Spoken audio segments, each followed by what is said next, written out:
first is go ahead and take public comment. I understand that we've got 2 cards on item number 1 and some general public comments, so we'll begin there. If I could have Dr. Williams from LA 32 Neighborhood Councils and Mr. William Ernest Shennewerk come on up for public comment. You each have 2 minutes. Doctor. Dr. Tom Williams, LA 32 Neighborhood Council, also as the DWP liaison to the previous board. Neighborhood councils need to participate far more in all of the DWP activities. I won't speak to the particular issues. However, there's only 3 representatives for the entire city. There are 9,900 neighborhood councils. There's not enough experience within those 3 people to deal with all the neighborhood councils, and it's a real problem. We don't find out what's happening with DWP in general, and we don't really, occasionally we see one representative that'll come through, but each month there are 99 board meetings each month. And how many people can attend those meetings? 3? I doubt it. So we'd like to make sure, since DWP is here, not related to the board, that they expand that section, because public participation is preferred to disruptions. Thank you. Very good. We'll go ahead and take you also filled out a card on item number 1, and you did general public comment. So we'll take the first as general public comment is what it sounded like, and as it relates to item number 1, the appointment of Ms. Jill Banks-Berard. Okay. Item number 1 is indicated, crossed out, the item through 4. It applies to all of them. Okay. Okay, the basic problem, and I'll be at the board meeting on October 1st, so we'll see who's there. Okay, the basic element is we have representatives on the commission. They are supposed to set policy, but policies have a problem in DWP because it's a very technical department. They not only have the technical side, they have the legislative side, and they have the money side. 25-year projections as to how much gas we're going to use. Those have certain things involved in them.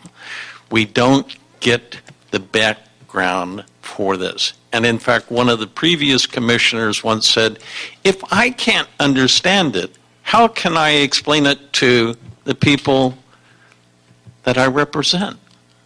No. And they have made some changes, but the DWP comes to Boyle Heights without any Spanish translators, without any takeaways in Spanish. We are a multilingual society here. So we're quite concerned that the new commissioners need to open up the DWP and get more public participation through the communities, through the projects, through anything, ratepayers.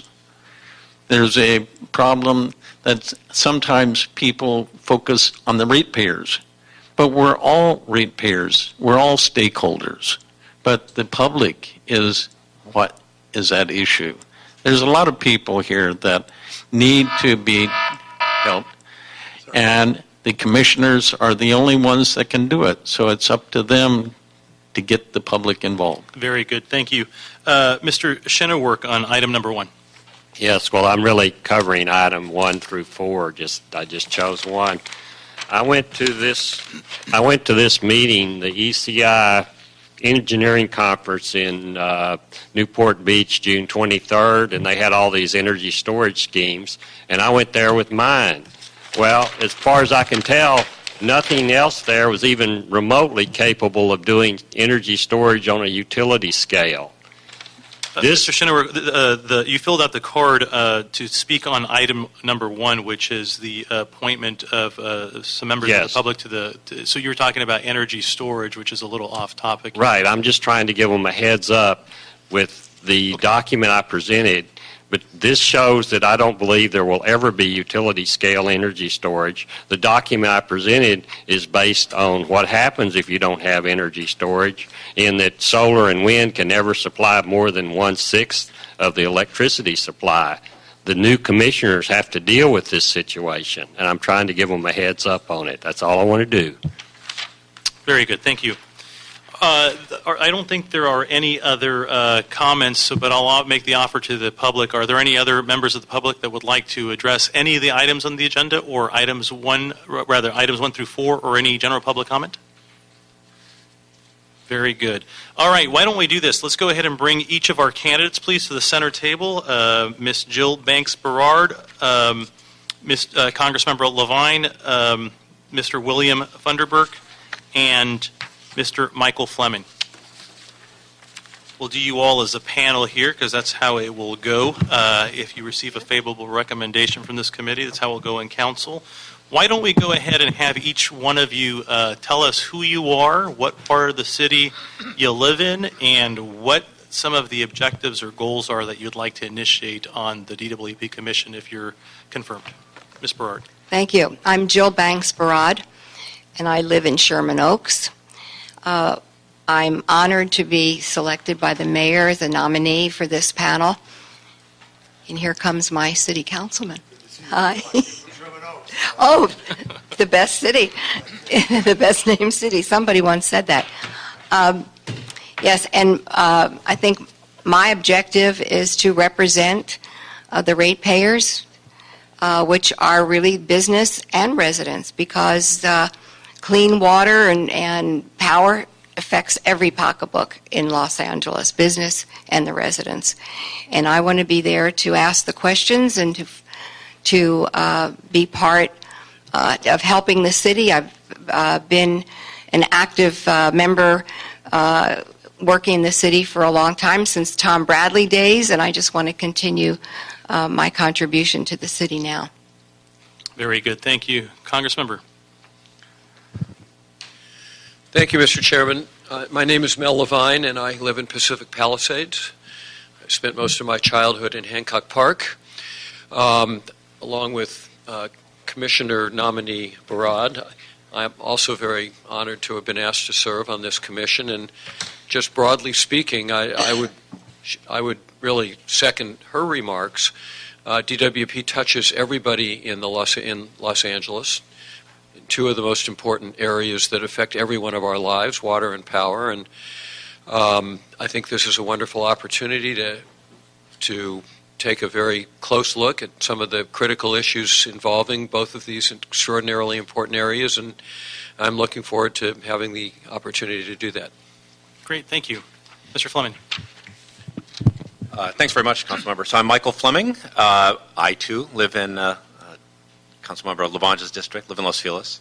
And I'm going to third something that I suspect Bill's going to fourth, that we're all honored to be here, really to work as a great team along with our good friend Christina Noonan, who already sits on the DWP Commission, to really bring, I think, fresh sets of eyes and diverse talents and passions and interests, but a shared vision of what the DWP really can be for all Angelenos, and I think we're all really committed to that. So we're honored to be here. Very good. Mr. Funderburk. Yes, my name is William Funderburk, and I'm in the neighborhood known as La Brea Hancock, which is west of Hancock Park. And I'm here to express great honor and pleasure at potentially serving with these esteemed colleagues, and also to have your support to go on and carry out the mission and provide Angelenos with reliable, clean power sources and with clean and reliable water. Very good, thank you.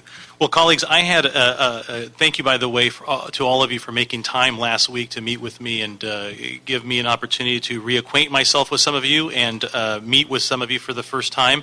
I really enjoyed my conversations with you all and had a real good opportunity to address with you some of the concerns and issues that I think that you ought to be on the lookout at a minimum. If you're lucky enough to be able to serve. So my questions have been answered. I don't know if my colleagues here have any questions for anyone or all of you. Mr. Weezer. Yeah, thank you. And not really any question, but I do believe that the city has taken great strides to move in a direction that provides for alternative sources of energy, whether it's the FIT program or committing itself to get off of coal by the year 2025 and leading the country in that respect. And I've served on this committee now for a couple of years, and watching DWP take those strides is a great thing to see. And obviously in the area of water, we want to make sure that we started at least the discussions this last year in this committee to talk about how we get more of our local water, given that MWD water is probably the most expensive water that we are currently purchasing, and moving a direction where we could purchase more local water and make those big visionary commitments and stick to them, I think is something we would hope we continue on that trajectory. At the end of the day, it's not really the DWP as we talk about it. It is you, the commissioners, who could ask us, the council and the public, to be visionary and to think about how we continue to be more efficient, think about our future generations, and also talk about some structural changes that everybody would like to see in DWP. But it all begins with you guys. And given your histories, all your past, I know you will provide that leadership. So thank you for your willingness to serve. It's a huge commitment. And given this last year's mayoral election, was it last year or a few months ago, whenever it was, and given some of the discussions I've been taking a hold of this council with our contract negotiations with DWP's union, a lot of eyes and ears and attention are being paid to this area of the city. So hopefully you take this and run with it and see the opportunity that really exists before you to make some great changes for the city. So thank you. The Dean. Oh, I don't know about that. Oh, you're so own kind. it, Mr. LeBon. You are the Dean of this council. No, the greatness was John Farrar and Mel Levine.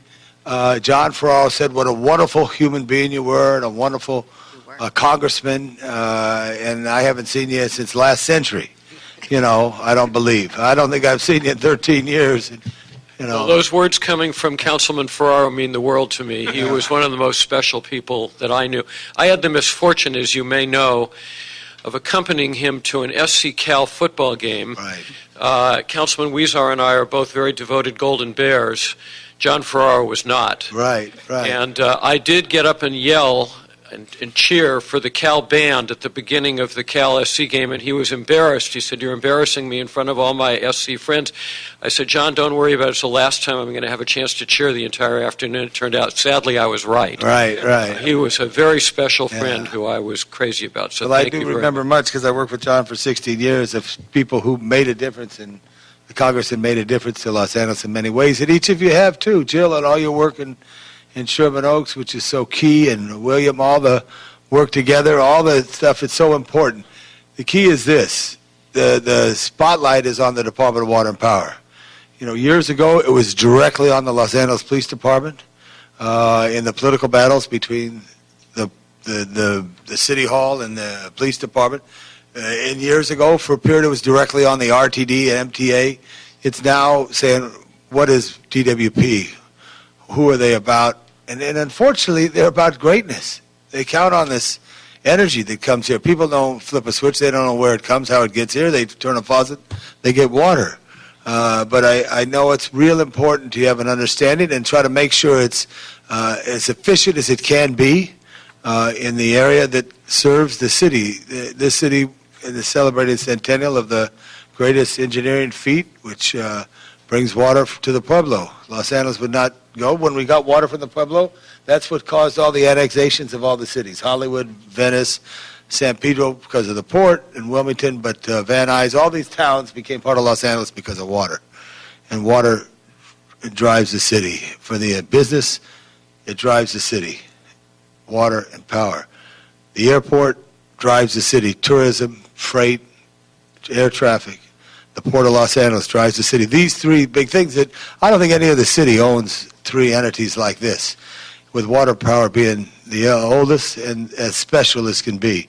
And as we sit here at the not recognizable largest government mall outside of our nation's capital, not recognized because we don't celebrate as much as we do, at the top of the mall is Water and Power, which beat out Dorothy Chandler for the best site of the mall in the 1958 redevelopment. The history is deep, and the dedication is deep by those who work there. But having the eyes and the focus, because we all fumble sometimes. Tom Brady fumbled yesterday on the 1-yard line. I mean, that's the headline. You know, Water and Power sometimes has fumbled, yet it is there to provide our service. And then also we ask the Water and Power a lot. The bills that they receive, sometimes better than 50% of his city charges that we take on. And I don't know if it was, I don't know who agreed to it. That'd be a nice historic question over at Water and Power, because I don't think they'd ever really like it now if they had a choice. They get our bills attached to that, our sanitation bills and other bills, whenever that was put on. And that is something that makes people concerned. But you got to tell them about their investment. You got to educate them. Public affairs is so important. Public education is so important in the work that is there. But also being managers to ask the tough questions, to fight for Los Angeles. Not everybody fights for Los Angeles. They sometimes fight for other places of the state when the state should be fighting for us in what is here, what's fair for Los Angeles. So I think you all have great experiences and will bring a great dynamic to this very important commission, and I have great respect for the general manager, all the way down to people who work in the yards, who work in various facilities, doing the work of the people for Water and Power. So I wish you well, and all of our doors are open, and all of us usually have deputies who lay us on this so we could be keen to it. And the issue of the San Fernando Valley, because of the climate differential between the Los Angeles Basin proper and the Santa Monica Mountains, and then the heat and the water and the pools and the cost is something you've got to look at. But it's a reality that we have to look at it to make sure we're getting it, and then also to make sure we're using water as wisely as possible as we go forward. So I just wanted to thank Mr. Garcetti for picking, I know Ms. Noonan from her work, but also you for, and I think it's a great opportunity. I mean, if there's a commission that you want to be on to try to improve the quality of life for Los Angeles that touches everybody, it's Water and Power. So wish you well, and my door is always open. Thank you, Joe, very much for all you do. Thank you, Mr. Thank Chair. you, Mr. LeBon. Thank you. I know that we all spoke individually, but I'll take the opportunity, since my colleagues have alluded to it, to just mention how important it is, I think, for you all to just make sure that we're keeping our eyes on the rates, whether it's a feed-in tariff program or whether it's the mandates that we have as a result of these very laudable and ambitious goals on our renewable portfolio standard. They do come with a cost. And I think what would be very exciting is if you all could help us celebrate what this enterprise, the Department of Water and Power, is a tremendous asset to our ratepayers. And I know that we get into the mindset of speaking as our residents are our customers, and I think that's a good analogy. But I would ask you all to sort of challenge yourselves a little bit more, and rather than sort of recognize them as our customers, recognize them as our investors. The real asset that Los Angeles has in a publicly owned utility is that we're not an IOU. We're not an investor-owned utility. So I think if we begin to treat our residents more like investors and understanding that the rate increases, the rate impacts that they're going to have as a result of the regulatory framework or the goals that we've set collectively, whether it's economic development or with respect to the environment, I think we have to really begin to embrace that our return on our investment for our investors is in those rates. And so to the extent that you can help us do what is bold, but do it in a way that is measured so that we minimize the impact to our residents, I think that would be a very good sort of thing if we can begin to endeavor to do that at the utility. So with that, I just got a yes, sir. reminder because of your great statement. I wish we could turn the clock back, and when we got onto this solar energy, the first things you should have jumped on is putting every public library, every public school on the grid with solar. We went after the tariff buyback because these institutions are hurting because they got to pay the bill too. And also, Recreation and Parks is hurting because they're not able to stretch their dollar out because they got to pay, which they didn't have to pay before in the direct cost as it is. And I'm asking and I see Mr. Ratepayer Advocate, Mr. Pickle, Dr. Pickle, excuse me, here as well, to find some formula out. If you're Edison and you go down the boulevard, you got to pay a franchise fee to Los Angeles. If you're Water Power, you're part of the city, you don't. You also transfer, which is very important. But it's some way we got to work it out so Recreation and Parks can maximize their use. The pool out at Hampton Dam, so important. What a wonderful job you've done out there in transforming that as a state representative, now as a council person. So I just wanted to put that on your radar. I'll be coming at you. I know I confused you there, Commissioner-elect, right there with how I went at it. I want to find a way to lower the cost for public good, for the schools, for the parks and recreation, and somehow, because then they could keep their classroom open, their after-school program going, their Sunday library service at some regional branches. So that's just something you'll hear from me about in the future. Thank you. Nice smile, Rick. Very good. That being said, members, if there's no additional comments or questions, we will go ahead and move this item to the full council with a unanimous vote. Thank you very much for your service. Thank you. Thank you. Thank you. Alrighty. Thank you. Very good, colleagues. I have no other items on the agenda. All right. We're adjourned. Good job, Al.